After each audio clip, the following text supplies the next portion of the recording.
План по ямочному ремонту дорожных покрытий в Коми выполнен на треть, сообщает Дорожное агентство республики. По срокам госконтракта в центральных и южных районах Коми залатать дыры должны до конца июня. Уже скоро дорожники полностью сосредоточатся на капитальном ремонте и строительстве дорожных артерий региона.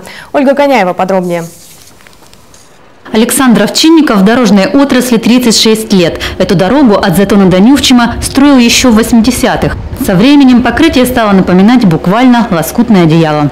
Около месяца я делаю ямочный ремонт, прошел 10 километров.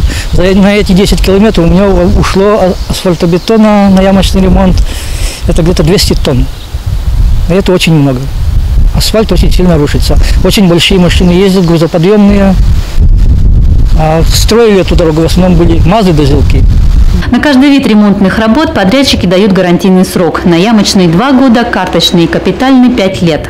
За качеством укладки следит дорожный надзор. Основные нарушения – качество материала, который проверяют в специальных лабораториях, и укладка асфальта в дождливую и снежную погоду. Летом, допустим, мы этого не видим, дефекта, то есть воздействия его нет. Но в зимний период происходит замерзание покрытия. Вода, которая там сохранилась в дождливую погоду, она, естественно, замерзает, превращается в лед. В весенний период все это оттаивает и происходит вспучивание и разрушение покрытия. 30 июня, а на севере Коми в конце июля ямочный ремонт дорожники обещают полностью закончить. И тут же бросить силы на капремонт.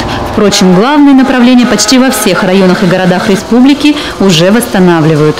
Почти 2,5 миллиарда рублей в этом году потратят на ремонт республиканских дорог. Основные работы идут в Усть-Вымском, Усть-Куломском районах и на трассе Сыктывкар-Ухта-Нарьян-Мар. Всего 190 километров региональных дорог оденут этим летом в новый асфальт.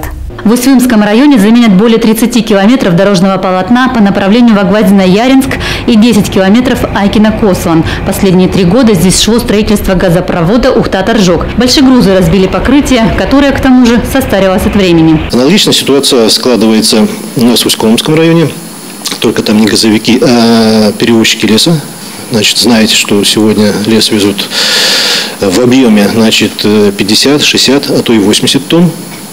Одной машиной, значительные нагрузки. Сеть дорог была также сформирована, построена порядка 40 лет тому назад под другие нормативные нагрузки. К слову, нагрузка на дороге Коми за последние годы увеличилась значительно. Если в 90-е в направлении Сыктывкар-Троицко-Печорск проходило не более 100 машин в день, сейчас эта цифра далеко за 1000. Трасса к тому же проходит через Карткироз, но уже совсем скоро тяжеловозы будут обходить село стороной. Ко дню республики дорожники планируют достроить объездную. Ольга Коняева, Антон Ворожищев, телеканал Юрган.